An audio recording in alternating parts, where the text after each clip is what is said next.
Karnataka Bharatiya Janata party के अध्यक्ष और कर्नाटक के भावी मुख्यमंत्री श्रीमान येदियुरप्पा जी, भारतीय जनता पार्टी के राष्ट्रीय महासचिव और कर्नाटक के संगठन के प्रभारी श्रीमान मुरलीधर राव जी, भारतीय जनता पार्टी की संगठन की सह प्रभारी श्रीमती पुरंदेश्वरी जी, भाजपा के प्रदेश के महासचिव श्री रवि कुमार जी, यहां के जिला अध्यक्ष डॉक्टर शैलेंद्र जी, श्री सूर्यकांत नागरपरे जी, श्री प्रभु चौहान जी, हमारे लोकप्रिय सांसद जो कल से मेरे साथ हैं श्री भगवंत जी, श्री प्रकाश खंडरे जी, श्री एम.जी. मूले जी, और आज ये विशाल कार्यक्रम के अंदर आए हुए भारतीय जनता पार्टी की आत्मा ऐसे मेरे प्यारे कार्यकर्ता भाइयों और बहनों, आज इस महान भूमि पर आकर मैं अपने आप को सौभाग्यशाली समझ रहा हूं। ये विश्वगुरु बसवेश्वर जी की भूमि है। यहां पर उन्होंने 12वीं शताब्दी में राजकाज करते करते समाज सुधार कैसे हो सकता है, एक संप्रदाय, एक धर्म को आगे बढ़ाने के लिए समानता के आधार पर किस प्रकार से काम हो सकता है, इसका बहुत बड़ा उदाहरण इसी पुण्य भूमि पर देने का काम बसवेश्वर जी ने किया। अनेक प्रकार के नए विचार, और उस जमाने में जो सामाजिक दूषण थे उसके खिलाफ एक भी कटु शब्द बोले बगैर सभी सामाजिक दूषणों के खिलाफ लड़ाई बसवेश्वर जी ने करी और उसको जनता तक पहुंचाया। चाहे वो अस्पृश्यता के खिलाफ हो, चाहे जाति प्रथा के खिलाफ हो, चाहे अंतरजातीय लग्न की बात हो, चाहे स्त्री समानता की बात हो, और चाहे सत्ता में रहते रहते सेवा किस प्रकार से की जा सकती है उसका एक अच्छा उदाहरण पेश करने की बात हो। हर क्षेत्र के अंदर उन्होंने एक नया दर्शन, एक नया विचार, एक नई विचार कणिका देने का काम बसवेश्वर जी ने किया था। और यही पवित्र भूमि है जहां पर दुनिया की सबसे पहली संसद भी यहीं पर अनुभव मंडप के अंदर मिली थी। मित्रों, आज मैं इस भूमि पर खड़ा हूं।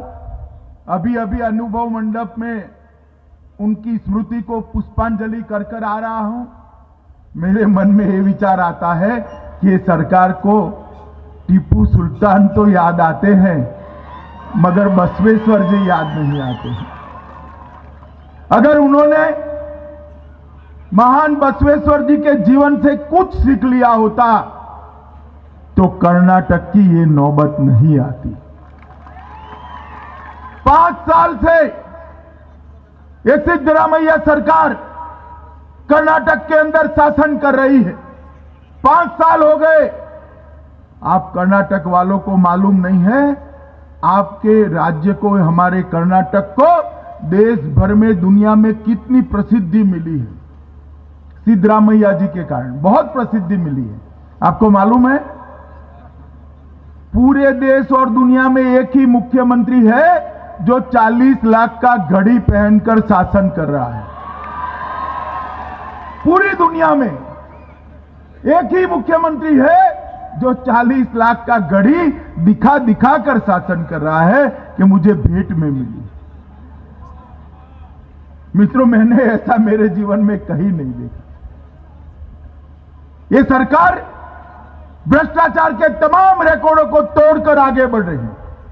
और ये सरकार एक ऐसी सरकार है, किसी पार्टी पर, किसी सरकार पर भ्रष्टाचार के आरोप होते हैं तो वो पार्टी थोड़ी डिगमिगा जाती है। इनको कोई शर्म नहीं है, कोई लज्जा नहीं है।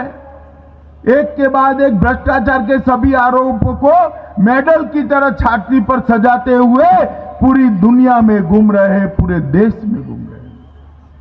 और ये सरकार जिस प्रकार से चल रही है, इसी के कारण यहां पर विकास थमा हुआ पड़ा है।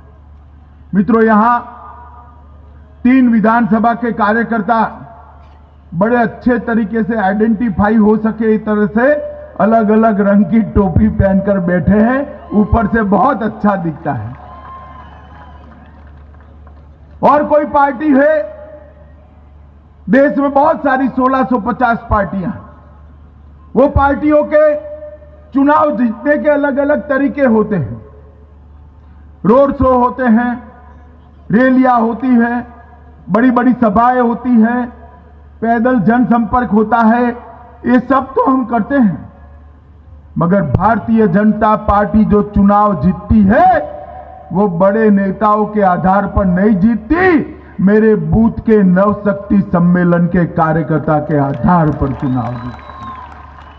ये कार्यकर्ता नाम का जो तत्व है भारतीय जनता पार्टी के संगठन में, उसी ने पार्टी को इतना बड़ा बनाया है, उसी ने पार्टी को इतना आगे बढ़ा है। मित्रों, ये पार्टी कभी 10 सदस्यों से शुरू हुई, 10 सदस्यों से शुरू हुई हमारी भारतीय जनता पार्टी आज 11 करोड़ सदस्य के साथ विश्व की सबसे बड़ी पार्टी बनकर उभरी है। एक जमाना था, जनसंघ के समय में हमारे जगन्नाथ राव जी वगैरह चुनाव लड़ते थे, जमानत बच जाए, डिपॉजिट जब्त न हो तो पार्टी देते थे, जीतने का तो सवाल ही नहीं था। दूर दूर तक दूरबीन देकर एमएलए नहीं दिखाई पड़ते थे, एमपी नहीं दिखाई पड़ते थे। म्यूनिसिपालिटी आई तो बड़ा जश्न होता था कि म्यूनिसिपालिटी जीत गए।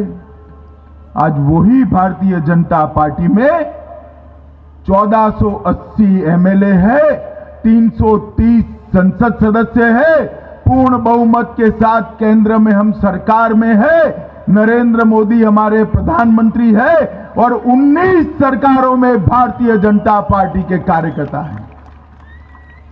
19 सरकारों में 19 जगह पे भारतीय जनता पार्टी के कार्यकर्ता सरकार चलाकर वो 19 राज्यों को आगे बढ़ाने का काम कर रहे हैं। और इस सभी का कोई एक कारण है, तो मेरे बूथ के अंदर काम करने वाला कार्यकर्ता है। मित्रों, ये पार्टी ऐसी है जो बूथ के अध्यक्ष को भी राष्ट्रीय अध्यक्ष बनाती है। मैं भी एक जमाने में एक बूथ के अध्यक्ष का काम करता था। मैं भी एक जमाने में वॉल पेंटिंग करने वाला कार्यकर्ता हूं, 2 बार खंबे पर झंडा लगाते हुए गिरा हुआ कार्यकर्ता हूं। आज मुझे विश्व की सबसे बड़ी पार्टी का राष्ट्रीय अध्यक्ष पार्टी ने बनाया है। इसलिए मैं कहता हूं कि पार्टी अलग प्रकार की पार्टी है और नरेंद्र मोदी जी के नेतृत्व में 2014 से 2018 तक 4 साल तक ये पार्टी ने एक दिग्विजय यात्रा निकाली है। 14 के अगस्त महीने में जब मैं राष्ट्रीय अध्यक्ष बना, नरेंद्र मोदी जी ने राष्ट्रीय परिषद के अंदर एक भाषण किया था। आप सभी को वो भाषण याद रखना है। उन्होंने कहा था कि ये विजय से हमें संतोष नहीं है। उस वक्त सरकार बनी थी, उन्होंने कहा था ये विजय के अंदर से हमें संतोष नहीं है, हम इस देश को कांग्रेस संस्कृति से मुक्त कराना चाहते हैं, कांग्रेस मुक्त भारत करना चाहते हैं। और मित्रों, आज 4 - 4.5 साल के बाद 4 साल के समाप्त हो जाएंगे अगस्त में। आज देखिए क्या नजारा बना है। 2014 के बाद महाराष्ट्र में चुनाव आया, कांग्रेस गई, भाजपा आई। हरियाणा में चुनाव आया, कांग्रेस गई, भाजपा आई। झारखंड में चुनाव आया, कांग्रेस गई, भाजपा आई। कश्मीर में चुनाव आया, कांग्रेस गई, भाजपा आई। असम में चुनाव आया, कांग्रेस गई, भाजपा आई। मणिपुर के अंदर चुनाव आया, कांग्रेस गई, भाजपा आई। गोवा में चुनाव आया, फिर एक बार भाजपा आई। उत्तराखंड में चुनाव आया, कांग्रेस गई, भाजपा आई। यूपी में चुनाव आया, कांग्रेस गई, भाजपा आई। हिमाचल में चुनाव आया, कांग्रेस गई, भाजपा आई। गुजरात में चुनाव आया, फिर से एक बार भाजपा आई। और अब चुनाव है मई में कर्नाटक में।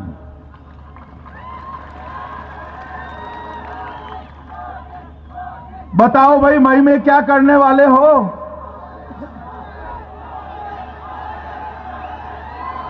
जरा जोर से बोलो, क्या करने वाले हो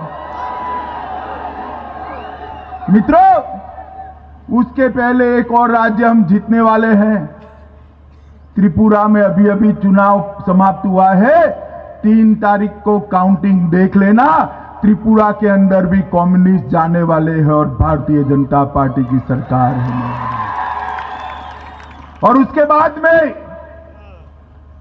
बाद में नंबर है कर्नाटक का। मित्रों, मैं आपका आह्वान करने आया हूं, सिर्फ विजय नहीं प्राप्त करना है, सिर्फ विजय प्राप्त नहीं करना है, ये सिद्धरामैया की भ्रष्टाचारी सरकार को मूल समेत उखाड़ कर फेंक देना है। सिर्फ विजय प्राप्त नहीं करना है, ऐसा प्रचंड विजय प्राप्त करना है कि 20 साल तक कांग्रेसियों को इस राज्य में जीतने का स्वप्न न आए। इस प्रकार का विजय भारतीय जनता पार्टी का होना चाहिए। और मित्रों, नरेंद्र मोदी के नेतृत्व में 4 साल में पूरे देश के अंदर जिस प्रकार का विकास का एक माहौल बना है, देश का सम्मान दुनिया में बढ़ाने का काम किया है। मैं मानता हूं कर्नाटक की जनता भी नरेंद्र भाई के साथ है, भारतीय जनता पार्टी के साथ है, श्री येदुरप्पा जी के साथ कर्नाटक की जनता खड़ी है। मित्रों, अभी अभी राहुल बाबा कर्नाटक में घूम रहे थे। अरे हंसो मत भाई, अभी अभी घूम रहे थे और बड़े जोर जोर से बोल रहे थे, मोदी जी बताओ आपने 4 साल में क्या किया। अरे राहुल बाबा, क्यों इतने चिल्ला रहे हो भाई? आप हमें पूछ रहे हो कि मोदी जी ने 4 साल में क्या किया, हमारा हिसाब मांग रहे हो? राहुल बाबा, इस देश की जनता आपके पास 4 पीढ़ी का हिसाब मांग रही है, 4 पीढ़ी का हिसाब। ये महान देश पर आपके परिवार की 4 पीढ़ियों ने शासन किया है। आपके परनाना जवाहरलाल नेहरू ने शासन किया, आपकी नानी इंदिरा गांधी ने शासन किया, आपके पिता राजीव गांधी ने शासन किया, आपकी माता सोनिया जी और मनमोहन सिंह ने शासन किया, और आप हमसे हिसाब मांगते हो। मित्रों, हम हिसाब मांगते हैं कि 60 साल तक इस देश पर शासन करने के बाद कैसा शासन किया कि 60 करोड़ लोगों के घर में बैंक अकाउंट नहीं था। हमारे प्रधानमंत्री नरेंद्र मोदी ने आने के बाद 2 साल के अंदर जनधन अकाउंट खोलकर 30 करोड़ गरीबों को बैंक अकाउंट देने का काम ये भारतीय जनता पार्टी के नेता नरेंद्र मोदी। आपने 60 साल तक काम किया। इस देश की 10 करोड़ गरीब महिलाओं के पास शौचालय नहीं था। शौचालय जैसी चीज भी आप 60 साल तक नहीं दे पाए। हमारे प्रधानमंत्री नरेंद्र मोदी आए, हर घर में शौचालय का कल्पना दिया और 7.5 करोड़ गरीब, दलित, आदिवासी, पिछड़ा समाज के लोगों के घर में शौचालय बनाने का काम नरेंद्र मोदी सरकार ने किया है। नरेंद्र मोदी 60 साल तक आपने शासन किया, गरीब को गैस का चूल्हा नसीब नहीं हुआ। उज्ज्वला योजना लाकर 3 ही साल में 3.5 करोड़ से ज्यादा गरीब महिलाओं को गैस का चूल्हा दिया और 8 करोड़ महिलाओं को हम देने जा रहे हैं। आप हमारा हिसाब मांग रहे हो? 40 साल से इस देश का सेना का जवान 1 रैंक 1 पेंशन के लिए चिल्लाता रहा। आप 1 रैंक 1 पेंशन नहीं ला पाए। भारतीय जनता पार्टी की सरकार ने एक ही साल में सेना के जवान का सम्मान करते हुए 1 रैंक 1 पेंशन देने का काम समाप्त कर दिया है। आप हमारा हिसाब मांगते हो, आप हमारा हिसाब मांगते हो। 50 साल से इस देश का ओबीसी समाज, पिछड़ा समाज, ओबीसी आयोग को संवैधानिक मान्यता देने का काम मांगता रहा, आप नहीं कर पाए। नरेंद्र मोदी सरकार ने 3 ही साल के अंदर देश की लोकसभा के अंदर एक कानून पारित कर पिछड़ा समाज, ओबीसी समाज को सम्मान देने का काम नरेंद्र मोदी सरकार ने किया है। ये मुस्लिम महिलाएं 60 साल से चिल्ला रही थी, आप उनको न्याय नहीं दे पाते थे। ट्रिपल तलाक, तलाक, तलाक, तलाक कहकर उनको घर से बाहर निकाला जाता था। भारतीय जनता पार्टी की सरकार ने, नरेंद्र मोदी सरकार ने देश की मुस्लिम महिलाओं के अधिकारों की रक्षा करने के लिए ट्रिपल तलाक कानून को रद्द करने का काम किया और आज मुस्लिम महिलाओं को सम्मान देने का काम किया। कई सारे काम मैं गिना ना चाहूं तो 2 दिन में गिना नहीं सकता। भागवत सप्ताह जैसे 7 दिन की होती है ना, ऐसी पूरी भागवत सप्ताह बिठानी पड़ेगी। मगर मित्रों, वो हिसाब मांगते हैं तो हिसाब देना चाहिए या नहीं देना चाहिए? देखो भाई, राहुल गांधी हिसाब मांगे तो हमें देने की कोई जरूरत नहीं, मगर कर्नाटक की जनता को जरूर हिसाब देना चाहिए, क्योंकि कर्नाटक की जनता के आशीर्वाद से नरेंद्र मोदी सरकार बनी। 17 सांसदों को कर्नाटक से चुनकर कर्नाटक की जनता ने भारतीय जनता पार्टी की झोली में 17 कमल डाले हैं, 17 कमल डाले हैं। और इसलिए ये हिसाब देना चाहिए। इस देश के गरीब समाज के लिए, युवाओं के लिए, महिलाओं के लिए, किसानों के लिए, दलितों के लिए, आदिवासियों के लिए, गांव के लिए ये भारतीय जनता पार्टी की नरेंद्र मोदी सरकार 112 योजनाएं लेकर आई है। कितनी योजनाएं? मैं पूरी सूची लेकर आया हूं, तो मैं पढ़ता हूं, मगर समय कम है। येदियुरप्पा जी घड़ी देख रहे हैं तो पूरी नहीं पढ़ पाऊंगा। आपको लगे नरेंद्र मोदी जी ठीक काम कर रहे हैं तो ताली बजाकर रोक लेना। पढ़ू जोर से? पढ़ू, याद रखेंगे? अभी ताली मत बजाओ, सुनो ध्यान से। 112 योजनाएं मोदी जी लेकर आए। प्रधानमंत्री जनधन योजना, प्रधानमंत्री आवास योजना, सुकन्या समृद्धि योजना, मुद्रा बैंक योजना, जीवन ज्योति बीमा योजना, सुरक्षा बीमा योजना, अटल पेंशन योजना, सांसद आदर्श ग्राम योजना, प्रधानमंत्री फसल बीमा योजना, ग्राम सिंचाई योजना, गरीब Kalyan Yojana, make in India, श्रीकरण, स्वच्छ भारत, सॉइल हेल्थ कार्ड। भैया अभी तो 14 ही हुई है। 112 योजनाएं लेकर आए राहुल बाबा, गिनते गिनते थक जाओगे, गिनती भूल जाओगे। मगर आप लोग खुश मत होइए, आप लोग खुश मत होइए। इसमें से कुछ सिद्धरामैया सरकार कर्नाटक के अंदर नहीं करती है। उनको डर है कि ये सारी योजनाएं अगर करी तो मोदी जी यहां लोकप्रिय हो जाएंगे। मित्रों, ये सरकार जब तक है, यहां सारी योजनाएं नीचे तक नहीं पहुंच सकती हैं। सिद्धरामैया का आधा समय तो नरेंद्र मोदी से झगड़ा करने में जाता है। आपने केंद्र में नरेंद्र मोदी की सरकार बनाई, एक बड़ा इंजन लगा दिया है, मगर एक कर्नाटक को बड़े गड्ढे में सिद्धरामैया जी ने डाल दिया है, बड़े गड्ढे में डाला है। तो एक इंजन इसका भार उठा नहीं सकता, 2 इंजन चाहिए। दूसरा इंजन कहां से आएगा? संसद में जिता दिया, विधानसभा में येदियुरप्पा को मुख्यमंत्री बना दो। ये 2 इंजन कर्नाटक को विकास के रास्ते पर आगे ले जाएंगे मित्रों। और येदियुरप्पा जी के नेतृत्व में जो सरकार बनेगी, वो सरकार एक भ्रष्टाचार मुक्त कर्नाटक का नींव डालने का काम करेगी, एक विकसित कर्नाटक की नींव डालने का काम करेगी। विकास सिर्फ बेंगलुरु की गलियों में नहीं होगा, विकास हैदराबाद कर्नाटक की गलियों में भी विकास आएगा।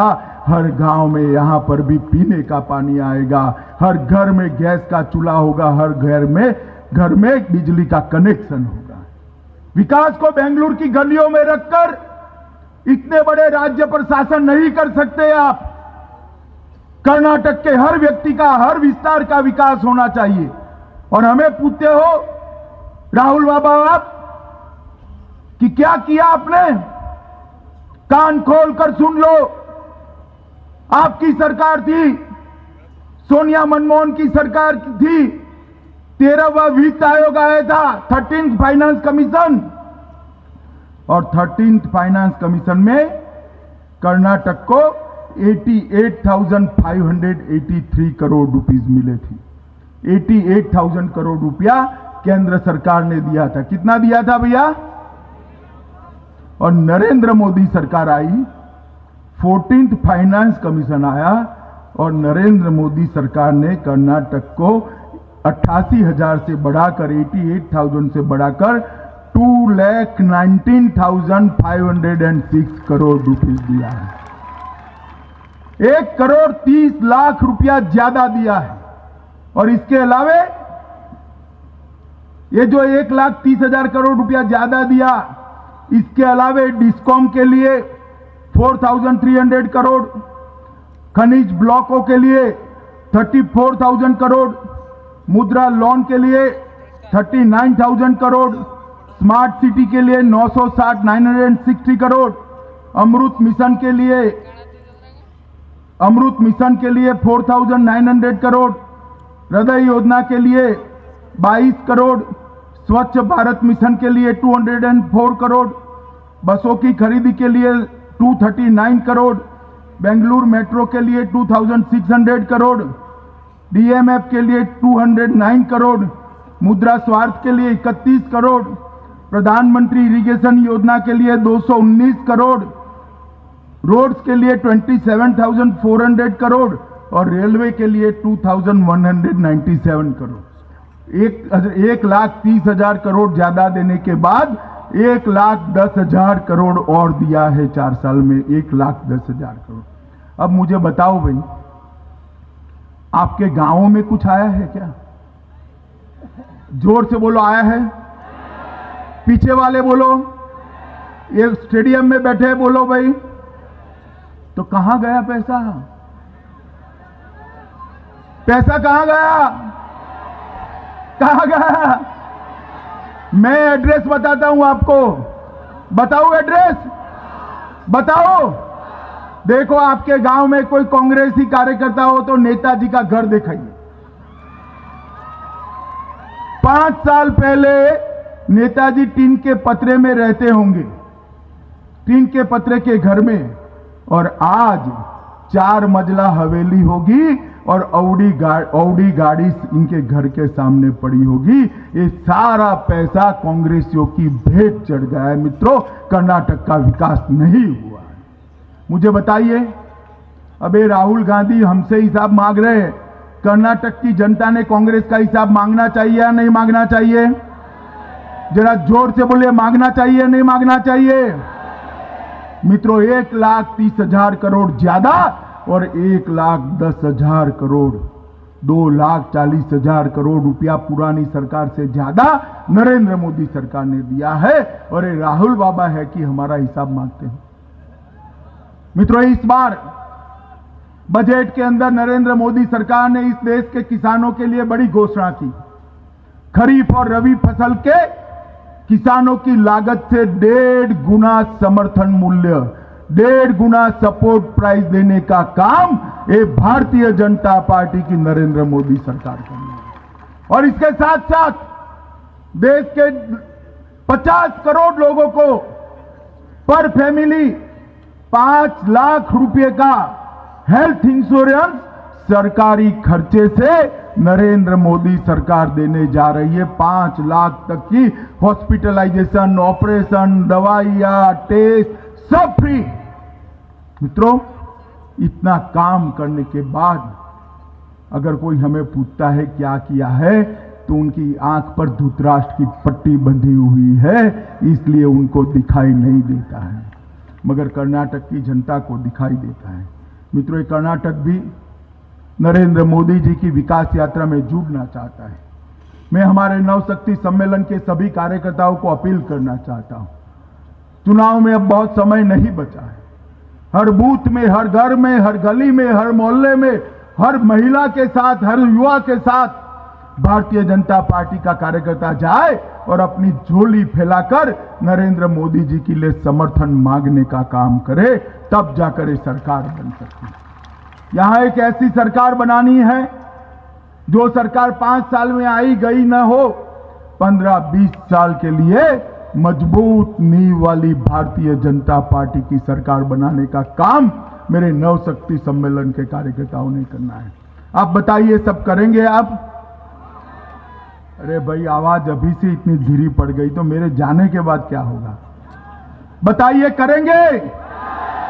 कमल के निशान को घर घर पहुंचाएंगे? येदियुरप्पा जी को मुख्यमंत्री बनाएंगे? नरेंद्र मोदी जी के हाथ मजबूत करेंगे?